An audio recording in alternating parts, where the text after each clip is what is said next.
క్రైస్తవులు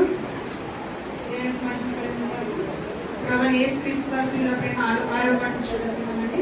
యోహాను రాసిన సువార్త 19వ అధ్యాయం 30వ వచనం. యేసు ఆ చెరక పుచ్చుకొని సమాప్తమైనదని చెప్పి తల వంచి ఆత్మను అప్పగించెను. ఇచ్చిన వాక్యం దేవుడు దీవించుగాక. ఆమేన్. దేవునికి స్తోత్రం.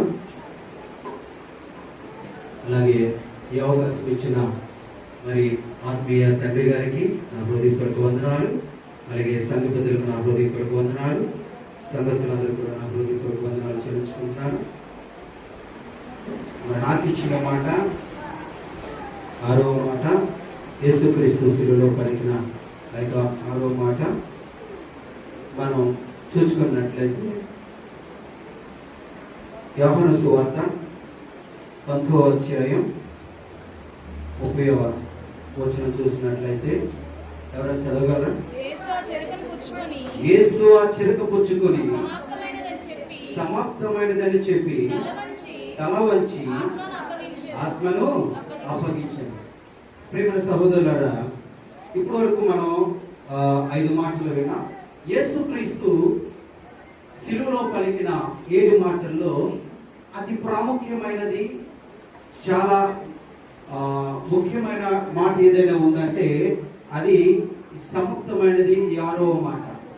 ఎందుకు ఇంత ప్రాముఖ్యమైనది అంటే యేసుక్రీస్తు ఈ లోకానికి ఎందుకు వచ్చారు, తన తండ్రి ఎందుకు పంపించారు అనేది మనం చూసుకున్నట్లయితే తన తండ్రి పంపించిన ఆ యొక్క పని ఏదైతే ఉందో ఆ పని అంతటిని ముగించుకొని ఆయన ఈ మాట విజయానందముతో, ఆయన బాధతో చెప్పలేదండి ఈ మాట.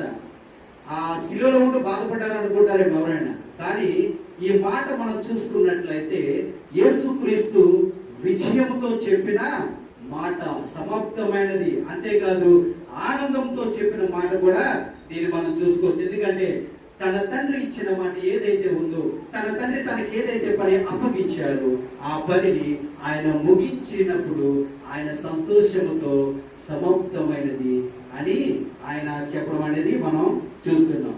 అయితే ఈ శిలువలో మనం చూసినట్లయితే యేసుక్రీస్తు విషయంలో ఈ శిలువంతటిని మనం ఒకసారి పరిశీలించినట్లయితే 3 విషయాలు నేను గమనించాను. ఒకటి విధేయత. ఏంటండి విధేయత? ఎవరికి విధేయత?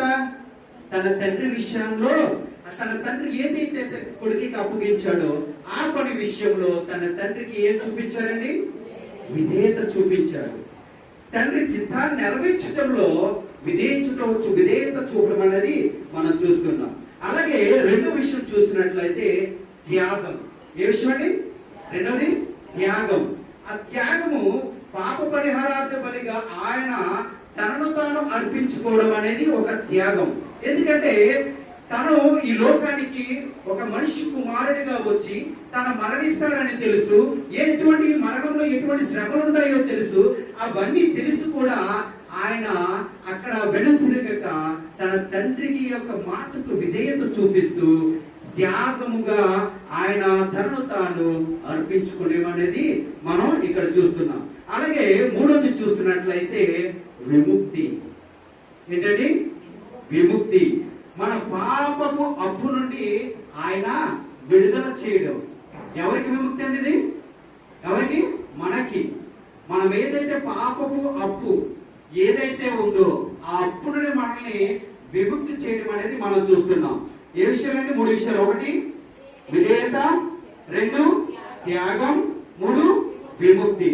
అయితే ప్రియమైన సహోదరులారా, ఇక్కడ మనం ఈ యొక్క యోహాను సువార్త 19వ అధ్యాయం 30వ వచనం మనం ఒక పరిశీలించినట్లయితే యేసుక్రీస్తు సమాప్తమైనదని ఎందుకు చెప్పారంటే అది దేవుడు తనకు ఇచ్చిన ఆ యొక్క పని ఏదైతే ఉందో తన అంతటిని ముగించుకొని ఈ మాట చెప్పడం అనేది చేస్తున్నాం. యేసుక్రీస్తు సమాప్తమైనదని ఎప్పుడైతే చెప్పారో ప్రత్యక్ష గుడారం ఏమైందండి? 2గా చీలిపోవడం జరిగింది. అదే ప్రత్యక్ష గుడారం 2గా చీలిపోవడం ఏంటంటే ఇక్కడ మనం చూసుకున్నట్లయితే నేను ఒక 4 విషయాలు మీతో పాలు పంచుకోవాలని ఆశిస్తున్నాను. ఒకటి ధర్మశాస్త్ర గ్రంథం సంపూర్తి చేయడం, రెండోది మన పాపపు అప్పుని సమాప్తం చేయడం, అంటే మన రుణమును తీర్చడం. ఈ మూడవది చూసుకున్నట్లయితే ఆయన శిలువలో మరణించడం వల్ల రక్షణ, అలాగే మనకు పరిశుద్ధత కలుగజేయడం. నాలుగోది ఏమిటంటే సాతానుపై విజయం. ఈ 4 విషయాలు మీతో నేను పాలు పంచుకోవాలని ఆశిస్తున్నాను. అయితే ముందుగా ధర్మశాస్త్ర గ్రంథం నుండి మనం చూసుకున్నట్లయితే యేసుక్రీస్తు ఆ యొక్క ప్రత్యక్ష గుడారం ఎందుకు చిరిగిపోయిందంటే, అప్పట్లో యేసుక్రీస్తు జన్మించక ముందు ధర్మశాస్త్ర గ్రంథం అనేది ఉండేది. ధర్మశాస్త్ర గ్రంథంలో ఏమిటంటే ఆ యొక్క పాప పరిహార బలిగా ఏదైతే ఈ యొక్క ఇశ్రాయేలు జనాంగం ఏదైతే ఒక తప్పు చేసినప్పుడు వెంటనే వారు ఏం చేసేవారంటే ఒక గొర్రె పిల్లని తీసుకుని బలి ఇచ్చి అక్కడ వాటిని వారు చేసిన తప్పుని సరిదిద్దుకోవడం దేవుని యొక్క కోపాన్ని చల్లార్చడం జరిగింది. కానీ వారు చేసిన పాపం మాత్రం సంపూర్తిగా అది అవలేదు, సంపూర్తిగా దేవుడు క్షమించలేదు. అయితే ధర్మశాస్త్ర గ్రంథం ఏంటంటే, ఇక్కడ ధర్మశాస్త్ర గ్రంథాన్ని మనం చూసుకున్నట్లయితే ధర్మశాస్త్ర గ్రంథం అనేది మనుషుల యొక్క పాపాన్ని చూపించింది, మనుషుల యొక్క వ్యక్తిగతాన్ని చూపించింది. మనుషులు ఏ విధంగా మాట్లాడతారు, ఏది పాపం, ఏది మంచి, ఏది చెడు అనేది ధర్మశాస్త్ర గ్రంథంలో మనం చూస్తున్నాం. మన మాటల ద్వారా, చూపుల ద్వారా, నడకల ద్వారా, చేతుల ద్వారా, శరీరం ద్వారా, చెడు తలంపుల ద్వారా, చెడు నడవడిక ద్వారా మనం ఏదైతే పాపం చేస్తామో ధర్మశాస్త్ర గ్రంథం మనకి చూపించింది. అంటే ఏ విధంగా అంటే, మనము చూడండి, మనం ఒక అద్దం ముందు నుంచుంటే మనకి ఏం కనబడుతుంది? మన ముఖమే కనబడుతుంది. అలాగే ధర్మశాస్త్ర గ్రంథం ఏం చేసిందంటే, నీవు చేసిన పాపం నీకు మరలా ఈ విధంగా నువ్వు తప్పు చేస్తావని అది చూపించిందే తప్ప శాశ్వత పరిష్కారం అనేది లేదు. అయితే యేసుక్రీస్తు ఈ యొక్క ధర్మశాస్త్ర గ్రంథాన్ని సంపూర్తి చేయడంలో ఆయన విజయము సాధించాడు అనమాట. అయితే ధర్మశాస్త్ర గ్రంథంలో మనం ఒక మాటను మనం చూసుకున్నట్లయితే పస్కా బలిని గుర్తుందండి. ఇశ్రాయేలు జనాంగాన్ని ఐగుప్తు దేశం నుండి బయటికి రప్పించాలంటే ఒక పస్కా బలి అనేది చేస్తారు.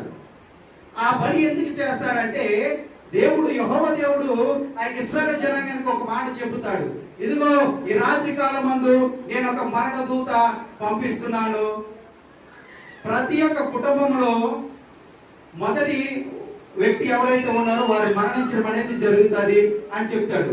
అయితే ఈ పస్కా బలి అంటే నేను ఎందుకు జ్ఞాపకం చేస్తున్నానంటే, ఈ పస్కా బలిలో దేవుడు ఏం చెప్తాడంటే, ఆ మరణ దూత యొక్క మరణం నుండి నువ్వు తప్పించుకోవాలంటే మీరు చేయవలసిన పని ఏమిటో తెలుసా? ఒక పవిత్రమైనది, నిష్కలంకమైనది గొర్రెని తీసుకొని మీరు దాన్ని వధించి బలి ఇచ్చి ఆ రక్తమును మీ గుమ్మములకు పూసినట్లయితే ఆ యొక్క రక్తం ఏ గుమ్మం మీద ఉంటుందో ఆ గుమ్మం మీదకి ఆ యొక్క మరణ దూత అనేది మీ రాజు, మీ కుటుంబంలో ఎవరు మరణించడం అనేది, అంటే మీకు ఇలా అర్థం కావడానికి నేను చెప్తున్నాను, మరణించడు అని ఆ యొక్క దేవుడు సెలవిస్తాడు. అయితే అక్కడ పస్కా బలి చేసి ఆ యొక్క రక్తాన్ని ఆ గుమ్మానికి ఇశ్రాయేలు జనాంగం ఏం చేస్తారంటే రాయడం జరుగుతుంది. ఆ రాత్రి ఆ యొక్క దేవదూత వచ్చి అక్కడ ఆ యొక్క ఐగుప్తులో ఉన్న ప్రతి ఒక్క కుటుంబంలో మొదటి యొక్క వారసుని చంపడం అనేది జరుగుతుంది. అయితే ఈ మాట నేను ఎందుకు చెప్పానంటే, ఇక్కడ రక్తము, అక్కడ ఏ రక్తం ద్వారా ఇశ్రాయేలు జనాంగం మరణం నుండి బయటపడ్డారండి? గొర్రెపిల్ల యొక్క రక్తము. అది ఎటువంటి గొర్రె అండి?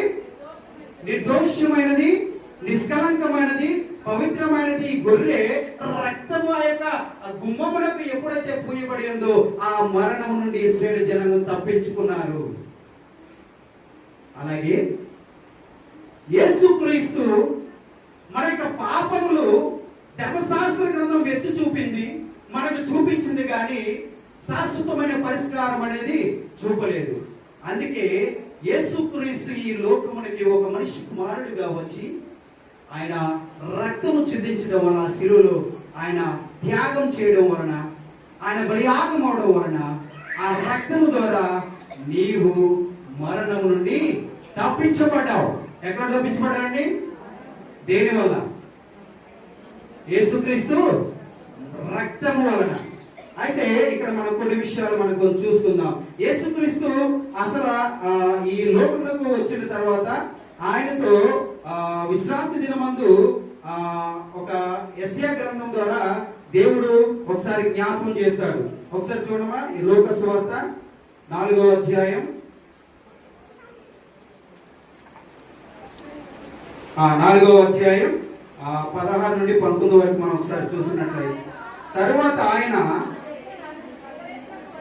ఆయన పెరిగిన నజరేతుకు వచ్చెను.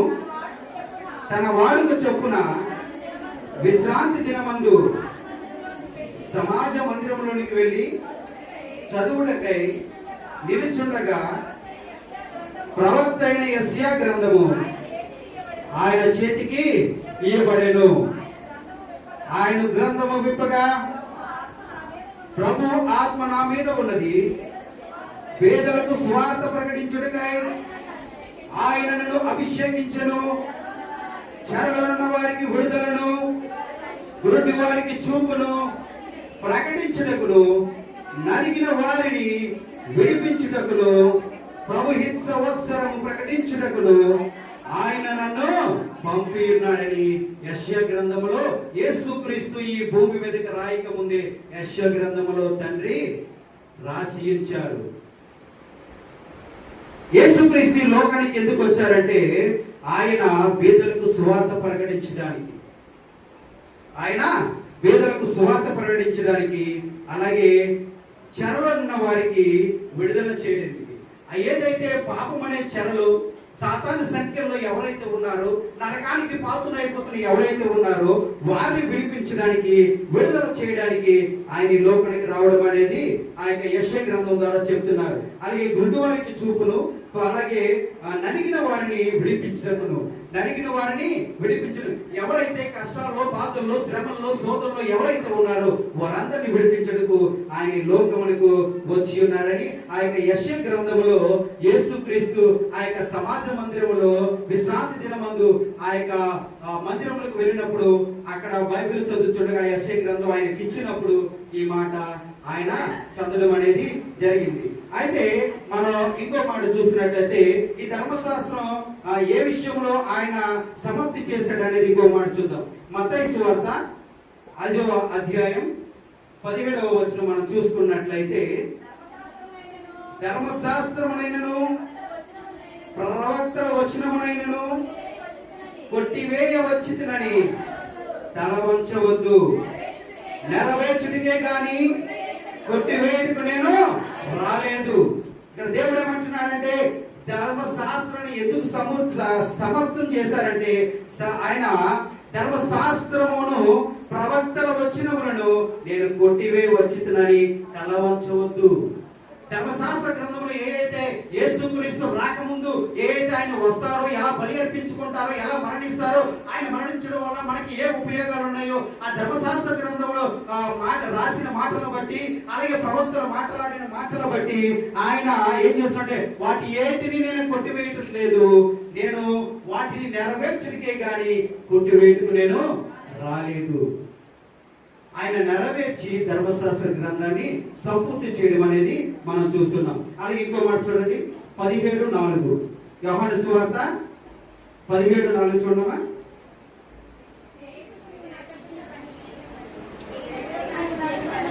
చేయుటకు నాకు ఇచ్చిన పని నేను సంపూర్ణంగా నెరవేర్చి, ఎక్కడండి? భూమి మీద నిన్ను మహిమపరిచితిని. ఇక్కడ వాక్యం ఏం చెప్తుందంటే చేయుటకు నీవు నాకు ఇచ్చిన పని నేను సంపూర్ణముగా నెరవేర్చి భూమి మీద నిన్ను మహిమపరిచితిని. చూసారా, దేవుడు ఆ ధర్మశాస్త్ర గ్రంథమును సంపూర్తి చేసి ఏదైతే ఆ ధర్మశాస్త్ర గ్రంథములో రాయబడి ఉన్నదో వాటన్నిటిని సంపూర్తి చేసి ఆయన ధర్మశాస్త్ర గ్రంథాన్ని సంపూర్తి చేయడం అనేది విజయముతో ఈ మాట చెప్పడం అనేది మనం చూస్తున్నాం.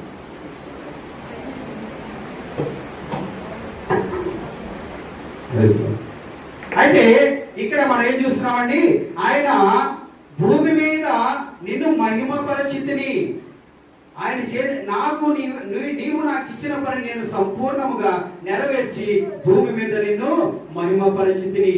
ధర్మశాస్త్ర గ్రంథాన్ని ఆయన సంపూర్తి చేసి యేసుక్రీస్తు తన తండ్రి ఇచ్చిన పనిని నెరవేర్చితిని అని మనం చూస్తున్నాం. అయితే ప్రియమైన సహోదరులారా, ఆయన ఆ ధర్మశాస్త్ర గ్రంథాన్ని సంపూర్తి చేయడమే కాదు, ఆయన మన పాపము అనే అప్పు. మన పాపము రోజు రోజుకి ఒక వడ్డీలా పెరిగిపోతూ ఉంటుంది. అది ఎలా పెరిగిపోతుందంటే చక్రవడ్డీ అంటారు కదండి. చక్రవడ్డీలా పెరిగిపోతూ ఉండండి. దాని నుండి విడిపించడానికి ఆయన రక్తము ద్వారా, ఆయన రక్తము చిందించి మన పాపాన్ని కడిగివేయడం అనేది చూస్తున్నాం. ఆయన ఎందుకు బలియాగం అయ్యాడంటే తెలుసా, నీవు ఆయన సొత్తు కనుక, ఆయన నిన్ను స్వకీయ జన్మకు ఏర్పరచుకున్నారు కనుక, నీవు ఆయన సొత్తు కనుక ఆయన నీ కోసం మరణించడం అనేది జరిగింది. ఆయన నిన్ను పాపము నుండి విముక్తి చేయడం అనేది జరిగింది. ఒకసారి ఈ యొక్క పాపపు అప్పు ఎలా ఆయన తీర్చడం జరిగిందో అన్న దాన్ని బట్టి నేను ఒకసారి వివరిస్తాను. తీతుకు రాసిన గ్రంథం 2:14 మనం చూసుకున్నట్లయితే, ఆయన సమస్తమైన దుర్నీతి నుండి మనల్ని విమోచించి సత్క్రియలందు ఆసక్తి గల ప్రజలను తన కోసము పవిత్రపరుచుకుని తన సొత్తుగా చేసుకొనుటకు తన్ను తానే మన కొరకు అర్పించుకొనెను. ప్రియమైన సహోదరులారా, చూసారు ఇక్కడ ఆయన సమస్తమైన దుర్నీతి నుండి మనల్ని విమోచించి, ఏదైతే మన పాపములు ఉన్నాయో వాటి నుండి మనల్ని విమోచించి తన కోసము పవిత్రపరుచుకున్నాడంట. ఎవరి కోసమండి?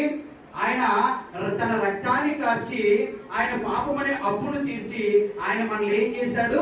పవిత్రపరుచుకున్నాడు. ఏం చేశాడండి? పవిత్రపరుచుకున్నాడు. పవిత్రపరుచుకొని తన సొత్తుగా చేసుకున్నాడండి. ఎప్పుడైతే మీరు బాప్తిసము తీసుకొని పరిశుద్ధాత్మ పొంది మీరు ఎప్పుడైతే బాప్తిసం తీసుకున్నారో, ఆయన విశ్వసించారో, అప్పుడు మీరు ఆయన సొత్తుగా మీరు చేయడం అనేది జరిగింది. అయితే తను తానే మన కొరకు అర్పించుకొని, ఎవరి కోసం అర్పించుకున్నాడండి? ఆయన మన కోసం అర్పించుకుని తన సొత్తుగా చేసుకున్నాడు. ఓకేనా? అయితే ఇంకొక మాట మనం చూస్తున్నట్లయితే, ఆయన రక్తం వలన మనకు కలిగిన ప్రయోజనాలు ఏమిటంటే చూద్దాం. ఎఫెసీ పత్రిక 1:7.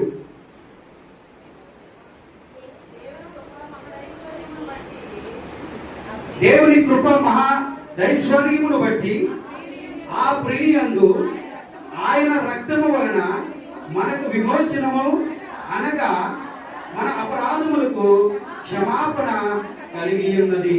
చూసారా ప్రియమైన సహోదరులారా, ఇక్కడ దేవుని యొక్క కృప మహా దైశ్వర్యమును బట్టి, ఎవరిని బట్టండి? మనం ఈ రోజు మన పాపములు మనం కడగబడ్డామంటే అది కేవలము దేవుని యొక్క కృపను బట్టి, ఆయన కృపను బట్టి మాత్రమే ఆయన మనల్ని ప్రేమించి ఆయన రక్తము వలన మనకు విమోచన కలిగి చేశాడు. ఆ విధంగా ఆయన మన పాపపు అప్పు తీర్చడం, సమాప్తి చేయడం అనేది మనం చూస్తున్నాం. ఇంకొకటి కొలస్సీయులకు రాసిన పత్రిక 2:14 ఒకసారి చూసుకున్నట్లయితే, మరియు అపరాధము వలనను శరీరమందు సున్నతి పొందవలనను మీరు ఒక నిమిషమా, ఎన్నో అధ్యాయం? కొలస్సీయులకు 2:14. ఆ వ్రాతరూపకమైన ఆజ్ఞ వలన మన మీద రుణముగాను విరోధముగాను నుండిన పత్రమును మేకులతో సిలువకు కొట్టి దాని మీద చేతి వ్రాతను తుడిసివేసి మనకు అడ్డము లేకుండా దానిని ఎత్తివేసి మన అపరాధములన్నింటినీ క్షమించారు. చూసారా ఇక్కడ దేవుడు ఏం చెప్తున్నాడంటే, దేవుడు వ్రాతపూర్వక ఆజ్ఞ వలన మన మీద రుణముగాను మనకు విరోధముగాను నుండిన, ఏది రుణం అంటే ఏంటండి? ఏదైతే మన పాపపు ఒక వడ్డీలా పెరిగిపోతుందో ఆ పాపాన్ని ఆయన శిలువలో రక్తము కార్చడం వలన ఆయన మనకి ఆ పాపం అనే రుణాన్ని తీర్చడం అనేది మనం చూస్తున్నాం. అలాగే మనకు విరోధముగా నుండిన, మనకు విరోధి ఎవరండి? సాతాను. అంతేకాదు పాపం కూడా మనకు విరోధమే. అయితే నీకు ఆ యొక్క ఆ సాతానికి నీకు విరోధం ఏదైతుందో అది కూడా దాన్ని ఏం చేశాడంటే ఆయన సిలువలో నీ కోసం వాటన్నిటిని వేకులతో కొట్టి దాని మీద చేతి వ్రాతను తుడిసివేసి మనకు అడ్డము లేకుండా దాన్ని ఎత్తివేసి మన అపరాధములన్నిటినీ క్షమించి వేశారు. ఏం చేశారండి? అక్కడ తీతుకు రాసిన గ్రంథంలో చూసినట్లయితే పరిశుద్ధపరచబడ్డాం, అలాగే తన శుద్ధిగా చేసుకున్నాడు.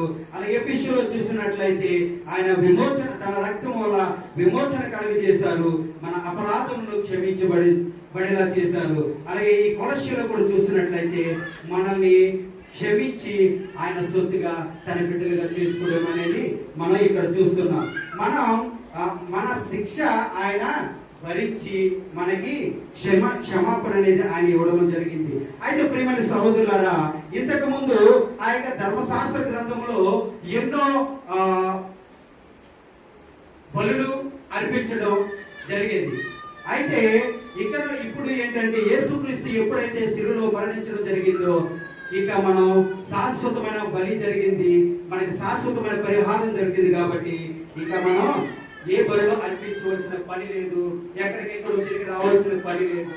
అదంతా కూడా సమాప్తం అయిపోయింది. దేవుడు ఏం చేశాడు? ఆయన శిలువలో మరణించడం వల్ల ఆయన ఇదంతటిని సమాప్తం చేసేశాడు.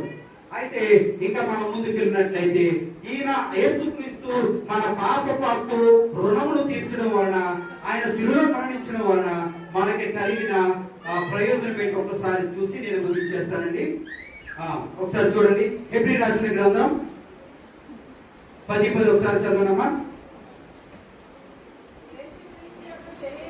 యేసుక్రీస్తు యొక్క శరీరము ఒక్కసారి అర్పింపబడు చేత ఆ చిత్తమును బట్టి మనము పరిశుద్ధపరచబడ్డాం.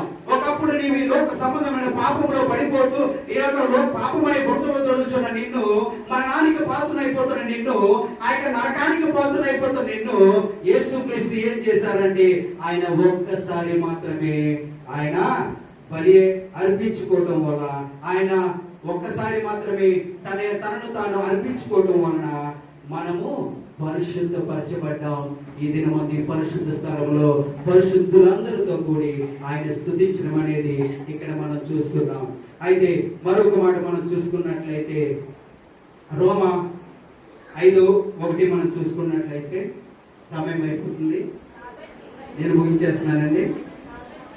కాబట్టి విశ్వాస మూలమున మనం నీతిమంతులుగా తీర్చబడి మన ప్రభువైన యేసుక్రీస్తు ద్వారా దేవునితో సమాధానం కలిగేందుకు చాలండి. అయితే మనము విశ్వాసం మూలముగా మనం నీతిమంతులుగా తీర్చబడ్డాం. నువ్వు ఎప్పుడైతే యేసుక్రీస్తుని అంగీకరించబడ్డావో, ఆయన శిలువలో మరణించడం బట్టి నువ్వు అంగీకరించడాన్ని బట్టి ఆయన నీవు ఏమయ్యావంటే మనం సమాధాన పరచబడే అనేది ఇక్కడ మనం చూస్తున్నాం. అలాగే మనం ఇంకొకటి ఏంటంటే లాస్ట్ మాట, ఆయన సాతానుపై విజయం చెందడం కూడా మనం చూస్తున్నాం. హెబ్రీ 2:10 చూసుకున్నట్లయితే మరణం యొక్క బలము గల వారిని అనగా అపవాది మరణం ద్వారా నశింప చేయుటకు ఆయన ఈ లోకానికి రావడం అని చూస్తున్నాం. ఆ యొక్క మరణం యొక్క బలమైన వాడు ఎవడైనా ఉన్నాడో వాడిని ఆ యొక్క శిలువలో ఆయన మరణించడం వల్ల వాడిని నరకానికి వాడిని ఏం చేశాడంటే అపవాదిని నశింప చేశాడనమాట. ఆయన నశింప చేయడం మనకి రక్షణ, పరిశుద్ధత. ఇది చాలా జాగ్రత్తగా వివరించాలనుకున్న సమయం లేదు, మన్నించండి. అయితే ఆయన శిలువలో మరణించడం ద్వారా అపవాదిని ఆయన అణిచివేయడం, అపవాది యొక్క శక్తిని అణిచివేయడం అనేది మనని అపవాదికి దూరంగా పెట్టడం అనేది జరిగింది. ఆయన మనకి ఇచ్చిన రక్షణ బట్టి ఆయన శిలువలో మరణించడం వల్ల మనకు రక్షణతో వచ్చింది. మన నీతిమంతులుగా చేయబడ్డాం, పరిశుద్ధులుగా చేయబడ్డాం.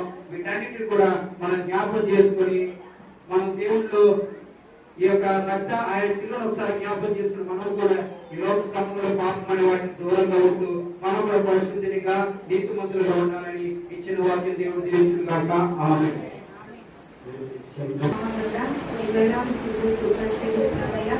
దేవా, మరొకసారి సమయాన్ని చేస్తున్నాం. దేవా, నువ్వు ఆరో మాటగా ప్రభు నాయన ఆ కొడుకు ప్రభు నిశ్చితపరిచిన మాటను బట్టి నీకు ఆశీర్వదిస్తున్నానయ్యా. దేవా ఏసే అయ్యో ప్రభు నేను సమాప్తమైన తన మాట ద్వారా ప్రభు ఆయన మా యొక్క పాప వృత్తి కొడుకు ప్రభు, అలాగే మా రక్షణ కొడుకు ప్రభు నువ్వు ప్రభు చేసిన సమస్త కార్యములను బట్టి ప్రభు సంపూర్తి చేసినందుకు మీకు వందనాలు చెల్లిస్తున్నాం ప్రభు. దేవా అలాగే ప్రభు నాయన మా జీవితంలో ప్రభు నాయన నీ యొక్క చిత్తాన్ని నీ యొక్క ప్రణాళిక ప్రభు మేము కూడా సంపూర్ణంగా నెరవేర్చడానికి మా జీవిత ఆనందం వరకు ప్రభు మీ కృపను మాకు దయచేయమని వేసే శ్రేష్టమైన నామములు వేడుకుంటున్నాం తండ్రి. ఆమేన్.